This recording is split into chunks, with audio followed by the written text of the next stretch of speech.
네, 법계 이야기가 사무엘상 4장, 6장에서 진행되었다고 말씀을 드렸습니다. 법계 이야기에서 모습을 보이지 않던 사무엘이 다시 무대의 중앙에 나타나기 시작합니다.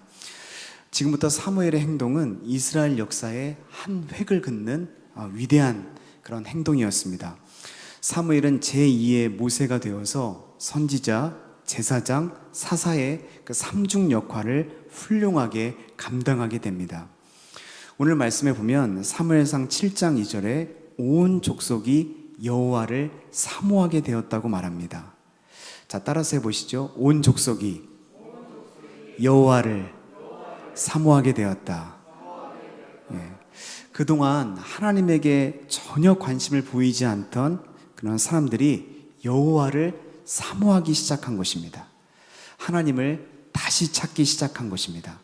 사무엘과 백성들은 미스바에서 영적인 회복과 위대한 부흥을 경험하게 됩니다. 영적 부흥이 일어나게 된 것입니다. 우리 삶에도 여러분 이런 은혜가 필요하지 않습니까? 우리의 삶의 문제 앞에서 우리는 곤고하고 지칠 때가 있습니다. 이스라엘이 경험했던 영적 회복과 부흥이 우리에게도 필요한 것입니다. 우리 삶 가운데 영적인 회복과 부흥을 경험하려면 어떻게 해야 될까요? 첫 번째로 여호와께로 돌아와야 됩니다. 영적인 부흥은 언제나 회개로부터 시작되기 때문에 그렇습니다. 사무엘이 선지자로서 처음 한 말이 무슨 말일까요?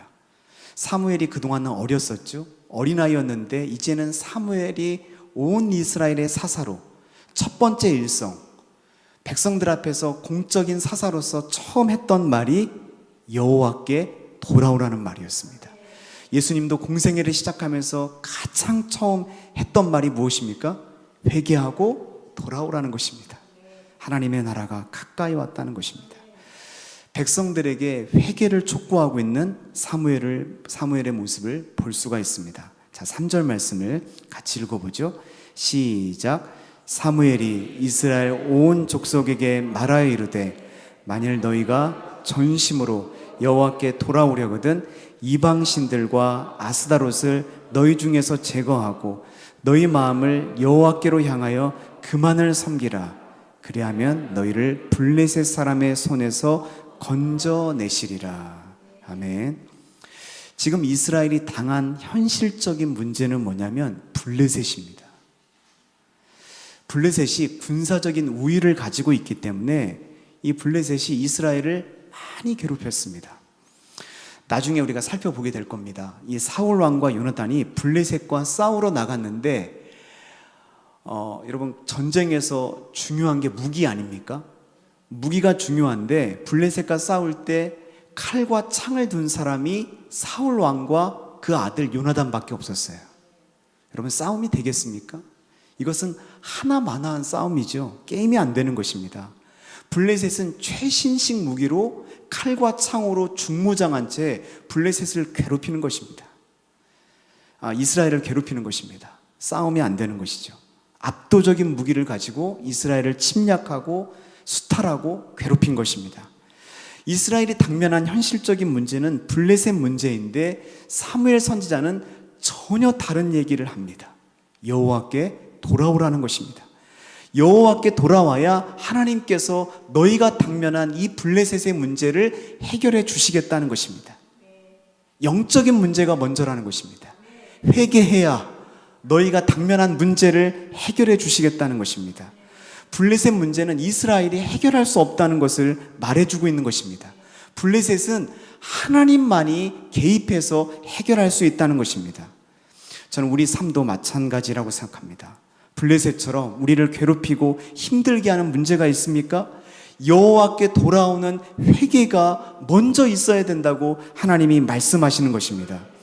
여호와께 돌아오기 위해서 해야 될 일이 있습니다. 사무엘은 먼저 이방신들을 버리라고 말합니다. 자, 바알은 남자 신들을 대표하는 신입니다. 아스다롯은 여신을 대표하는 신들입니다. 둘 다 다산의 그 풍요의 신들입니다. 경제적인 풍요로움을 위해서 그들은 이방 신들을 쫓아갔던 것입니다. 그러므로 바알과 아스타롯은 이스라엘이 숭배했던 모든 다산 종교, 아이를 많이 낳는 게 중요하죠. 자기들에게 풍요로움을 약속하는 그 모든 종교를 포괄적으로 반영하는 것입니다. 자, 여호와께 돌아오기 위해서는 혼합주의 안 돼요. 하나님 섬기면서 내가 의지하는 것 그렇게 양다리 걸쳐서는 안 됩니다. 이방신들을 버릴 뿐만 아니라 너희 마음을 여호와께로 향해야 된다고 말하는 것입니다. 입술로만이 아니라 마음을 다해 전심으로 하나님께 돌아오라고 말하는 것입니다. 이스라엘의 승리는 법궤를 가져가서가 아닙니다. 우리가 계속해서 말씀을 살펴보고 있죠. 교회 다니는 것, 종교 생활 하는 것만으로 하나님의 승리를 보장받을 수가 없다는 것입니다. 사람들의 마음이 여호와께로 전심으로 향할 때 하나님께서 원수들의 손에서 그들을 구원할 수 있다고 말씀하는 것입니다. 그러므로 우리 가정이 살고 우리 공동체가 살기 위해서는 문제에 집중하지 않으셔야 됩니다. 여러분, 우리가 직면하고 있는 문제에 집중하면 어떻게 됩니까? 그 문제에 빠지게 돼요. 여러분, 그 문제에 빠지면 이성을 잃습니다. 균형 감각을 잃습니다. 그래서 더 큰 실수를 하게 됩니다. 여러분, 문제에 빠지면 안 돼요. 문제에 나오셔야 돼요. 문제가 아니라 하나님을 바라보셔야 됩니다. 제가 작년 겨울에, 우리 교회에 있을 때가 아니고 작년 겨울에 새벽 기도를 나오다가 새벽 예배를 인도하는 게 아니라 그냥 새벽에 나와서 기도하려고 일찍 나왔습니다. 나오다가 작은 사고가 난 적이 있습니다. 집에서 차를 타고 나오는데 겨울이었으니까 이 도로 위에 큰 돌멩이가 떨어져 있었습니다. 근데 밤이고 새벽이고 캄캄하니까 제가 그걸 미처 보지 못했어요. 피하지 못하고 돌멩이를 밟고 제 타이어가 찢어졌습니다. 그래서 겨우 갓길에 세워놓고 보험사에 연락을 했습니다. 터널 입구였어요. 그러니까 터널을 막 내려가는 입구였는데 차가 너무 빨리 달려서 제가 내렸다가는 큰 사고를 당할 것 같은 느낌이 들더라고요. 그 견인차를 기다리는데 30분 동안 그 추운 겨울에 공포에 떨어야 했습니다. 나중에는 그냥 견인차가 와서 그 차에 제 차를 이렇게 견인해서 공업사에 차를 맡기고 사장님이 일찍 나오지 않으셨기 때문에 그냥 차를 그 앞에 맡기고 돌아왔습니다. 택시 타고 교회에 오니까 한 7시 정도 되더라고요. 그래서 제가 성전에서 예배할 수 있다는 게 이렇게 감사한 거구나. 그때 깨달았습니다.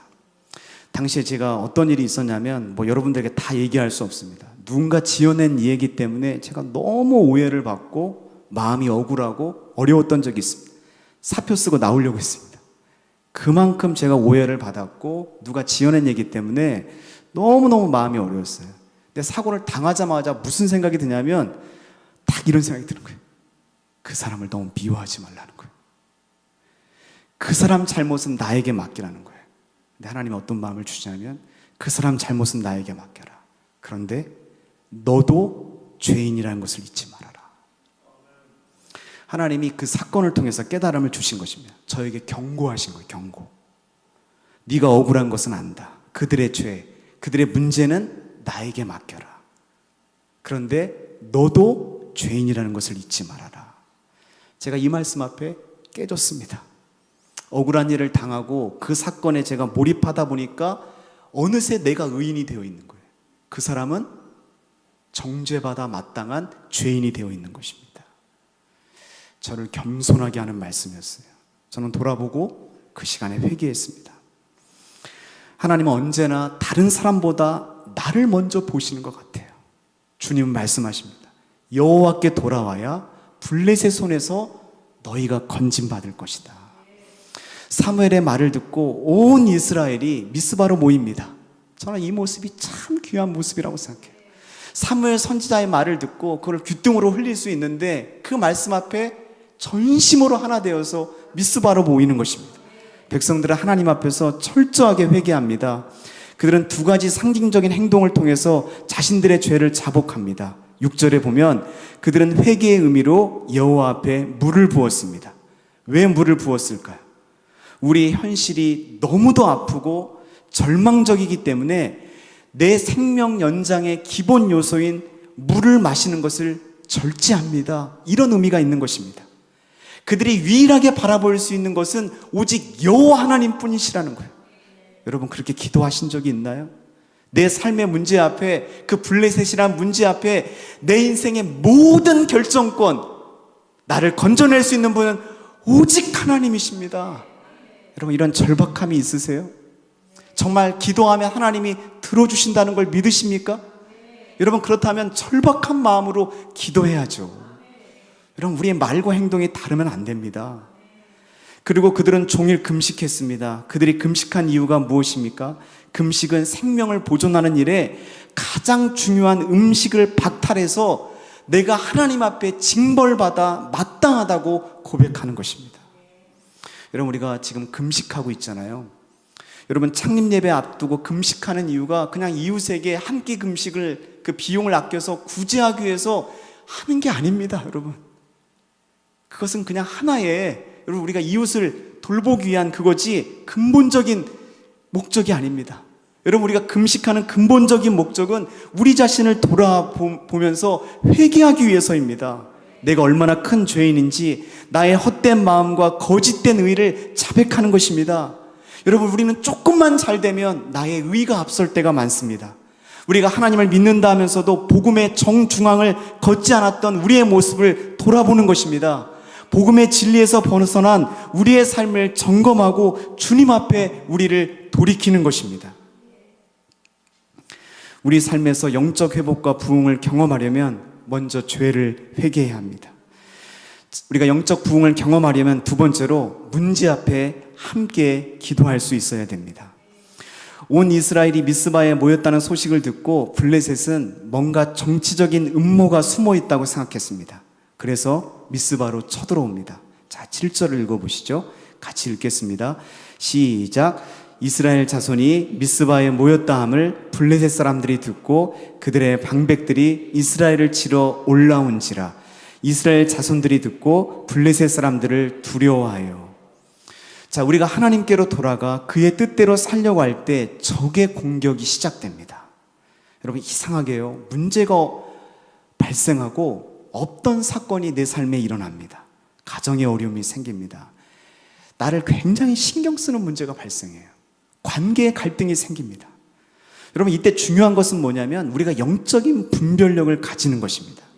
여러분 그 상황만 보면 시험에 들 수 있어요. 내가 하나님 앞에 가까이 나아가려고 하는데 내 삶에 문제가 생겨요. 그 문제에만 집중하면 하나님께 예배하러 가면 안 될 것 같아요. 내가 너무나 하나님께 깊이 빠져들면 안 될 것 같아요. 그런 두려움이 생기는 거예요. 여러분 이런 두려움을 누가 줄까요? 마귀가 주는 것입니다. 여러분 우리가 겸비하고 회개하며 금식하며 여호와 앞에 나아가는 것을 가장 경계하는 사람이 누굴까요? 악한 마귀입니다. 그러므로 하나님 앞에 나아가려고 할 때 이 블레셋이라는 마귀의 공격이 있다는 것을 잊으시면 안 됩니다. 마귀의 공격이 있을 때 우리가 할 일이 있습니다. 이스라엘 백성들처럼 반응하는 것입니다. 자, 8절입니다. 같이 읽어보죠. 시작. 이스라엘 자손이 사무엘에게 이르되 당신은 우리를 위하여 우리 하나님 여호와께 쉬지 말고 부르짖어 우리를 블레셋 사람들의 손에서 구원하시게 하소서 하니. 자, 예상치 못한 문제를 만나고 마귀의 공격이라고 느낄 때 어떻게 해야 돼요? 혼자 있지 말고 사무엘을 찾는 것입니다. 목자님을 찾아가고 영적 리더를 찾아가는 것입니다.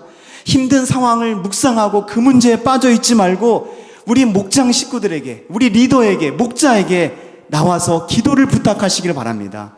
함께 기도를 부탁하는 순간에 여러분 그 문제에서 나오게 되는 것입니다.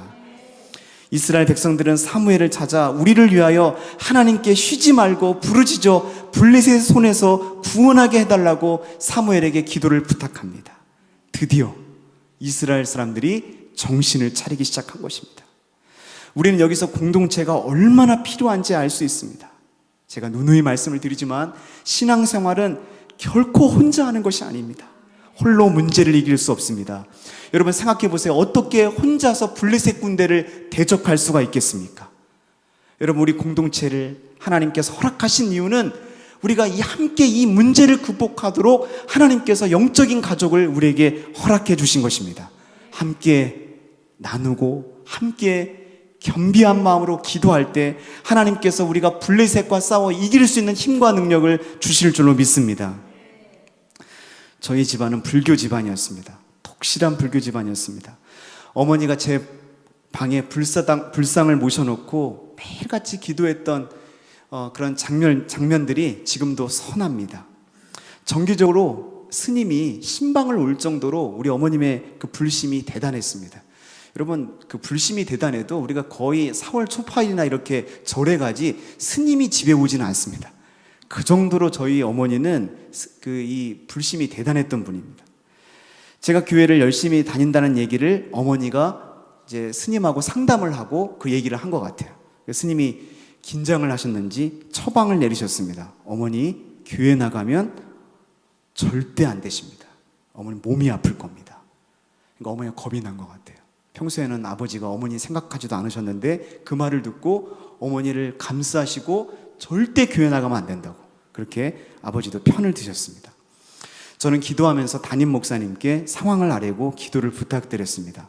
목사님은 저에게 1년간 작전 기도를 해보자고 제안을 주셨어요. 제가 고1 때였는데 저는 그 말씀을 그냥 순수하게 받았습니다.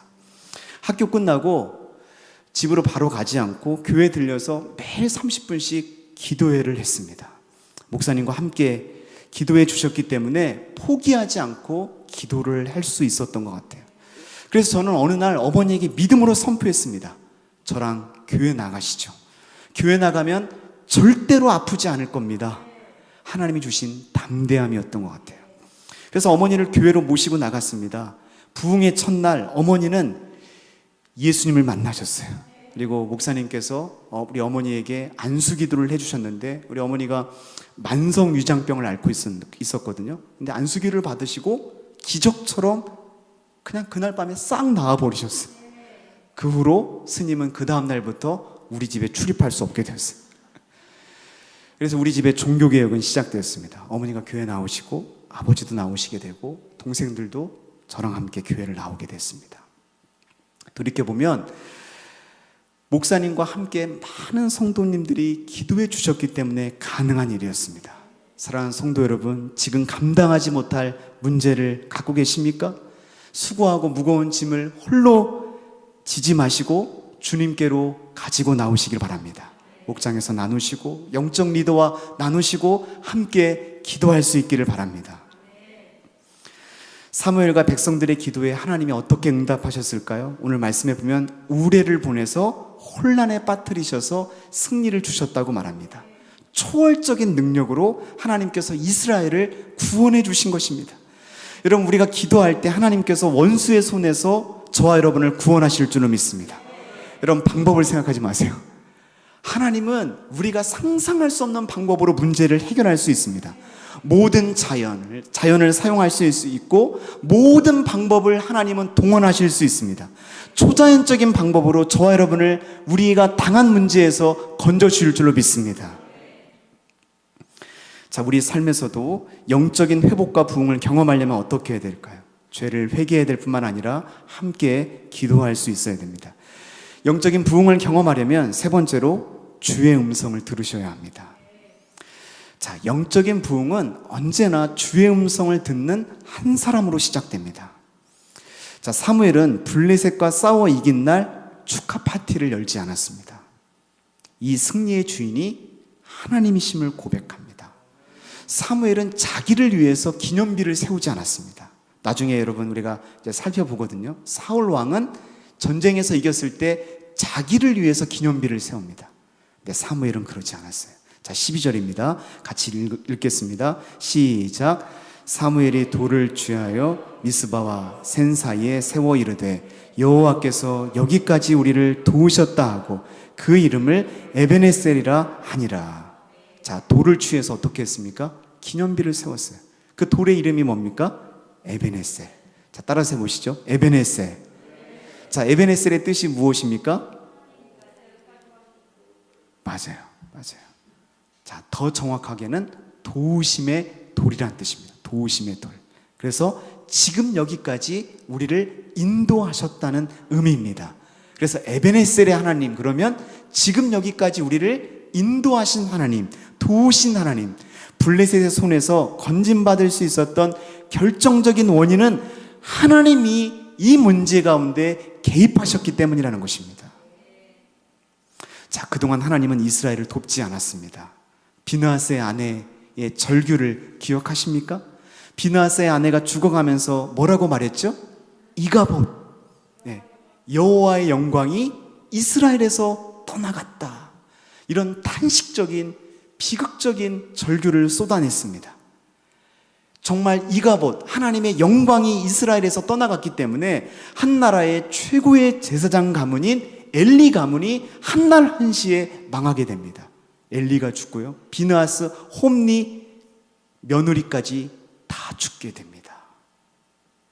자, 하나님의 영광이 떠나갔는데 어떻게 이스라엘 온 족속이 여호와를 사모하게 되었을까요? 자, 저는 이 말씀의 해답이 2절에 있다고 생각합니다. 자, 우리 2절 말씀 같이 읽겠습니다. 시작. 괴가 기란 여아림에 들어간 날부터 20년 동안 오래 있은지라 이스라엘 온 족속이 여호와를 사모하니라. 자, 법궤가, 우리가 지금 계속해서 사무엘상을 살펴보시기 때문에 배경을 아시죠? 법궤를 가져오려다가 70명이 죽었잖아요. 그죠? 법궤를 만져가지고. 자, 그러고 나서 이 법궤를 기란 여아림에 보냈습니다. 법궤를 기란 여아림에 보냈는데 거기서 20년이 되었어요. 자, 그동안 하나님과 법궤에 관심을 보이지 않던 사람들이 여호와를 사모하기 시작한 것입니다. 하나님을 다시 찾기 시작한 것입니다. 비로소 이스라엘 안에 영적인 대각성이 일어나기 시작한 것입니다. 자, 그 이유가 무엇입니까? 사무엘이 주의 음성을 듣기 시작했을 때 하나님이 은혜를 주셔서 이스라엘의 온 족속이 하나님을 사모하는 마음을 부어주신 것입니다. 아마도 사무엘은 주의 음성을 들으면서 이스라엘을 위해 기도했을 것입니다. 여러분, 3장에서 하나님은 사무엘의 말이 하나도 땅에 떨어지지 않았다고 말합니다. 하나님의 음성을 듣는 사무엘의 기도가 하나도 땅에 떨어지지 않도록 하나님이 응답해 주신 것입니다. 사무엘의 기도에 응답해 주셔서 하나님을 떠나 있었던 이 온 이스라엘 족속이 여호와를 찾는 거룩한 부흥이 일어나게 된 것입니다. 사무엘은 한결같았습니다. 자기 사역의 초기의 모습이 3장의 모습이라면 사무엘상 12장에 가면 사무엘이 사사로서 자기의 삶을 은퇴하는 장면이 나옵니다. 사사로서의 모든 사역을 정리하고 은퇴하면서 사무엘은 이런 고백을 합니다. 내가 너희를 위하여 기도하기를 쉬는 죄를 결코 범치 않았다. 사무엘은 한평생 기도의 사람이었습니다. 어머니 한나의 그 기도의 도전을 받고 자기도 기도하는 삶을 살았던 것입니다. 사무엘의 기도를 통해서 온 이스라엘 족속이 여호와를 사모하는 거룩한 부흥이 일어나게 된 것입니다. 여러분, 우리의 삶의 문제 앞에 우리가 해야 될 일이 무엇일까요? 주의 음성을 듣는 것입니다. 여러분, 문제를 바라보지 마십시오. 내가 주의 음성을 듣고 그 음성 앞에 순복하며 나아갈 때 하나님께서 나를 보시고 우리 가정의 문제를 해결해 주실 것입니다. 우리 가정이, 우리의 공동체가 여호와를 사모하는 마음을 하나님께서 부어주실 것입니다. 여러분, 왕의 마음이 여호와의 손에 달려 있습니다. 여러분, 우리가 어떻게 사람 마음을 바꿀 수 있겠어요? 여러분, 우리가 주의 음성을 듣고 그 음성에 순종할 때 하나님이 사람의 마음을 바꾸어 주시는 것입니다. 한 사람이 주의 음성을 듣기 시작할 때 이스라엘은 축복을 받기 시작합니다. 회개가 일어나고 온 백성이 하나님께 돌아오는 영적 부흥이 일어나게 됩니다. 자, 13절 말씀을 읽어보시죠. 같이 읽겠습니다. 시작. 이에 블레셋 사람들이 굴복하여 다시는 이스라엘 지역 안에 들어오지 못하였으며 여호와의 손이 사무엘이 사는 날 동안에 블레셋 사람을 막으시매. 참 귀한 표현입니다. 너무너무 사모함이 되는 표현입니다. 사무엘이 사는 날 동안에, 하나님의 음성을 들었던 이 사무엘이 사는 날 동안에 여호와의 손이 블레셋 사람을 막았다는 거예요. 자, 14절도 같이 읽어보죠. 시작. 블레셋 사람들이 빼앗았던 성읍이 에그론부터 가드까지 이스라엘에게 회복되니 이스라엘이 그 사방 지역을 도로 찾았고 또 이스라엘과 아모리 사람 사이에 평화가 있었더라. 자, 더 이상 블레셋이 이스라엘을 침략하지 못하고 블레셋에게 잃어버렸던 땅을 회복하게 되는 것입니다. 내가 잃었던 것을 딱 회복하는 거예요. 여러분, 그 회복의 은혜를 누리고 싶지 않습니까? 주변국인 아모리 사람들과도 평화가 임합니다. 여러분, 아모리 사람은 원수예요, 원수. 근데 하나님의 은혜가 임하니까 그 원수하고도 화평케 되는 놀라운 은혜가 임하게 되는 것입니다. 한 사람이 주의 음성을 듣기 시작했을 때 온 이스라엘에 하나님의 축복이 흘러가게 되는 것입니다. 여러분, 우리가 하나님의 음성을 들어야 될 이유가 여기에 있는 것입니다. 가정에서, 직장에서, 공동체에서 주의 음성을 듣고 계십니까? 우리가 주의 음성을 듣고 그 음성에 순종하며 나아갈 때 우리 주변에 있는 사람들이 하나님의 역사를 보게 될 것입니다. 우리가 주의 음성을 듣고 살아갈 때 우리 주변에 하나님의 평화가, 샬롬의 평화가 임하게 될 것입니다. 우리가 주의 음성을 듣고 살아갈 때 우리의 가정과 우리의 공동체가 여호와를 사모하는 놀라운 부흥이 일어나게 될 줄로 믿습니다. 남편의 문제가 아닙니다. 여러분, 우리가 주의 음성을 듣고 살아갈 때 하나님의 은혜가 임하게 될 것입니다. 여러분, 이 남편 말을 제가 왜 했을지 모르겠는데 오해하지 마십시오. 옆 사람의 문제가 아니라는 것입니다. 내가 하나님 앞에 나아갈 때 하나님이 우리를 통해서 일하실 줄로 믿습니다. 우리 같이 기도하겠습니다.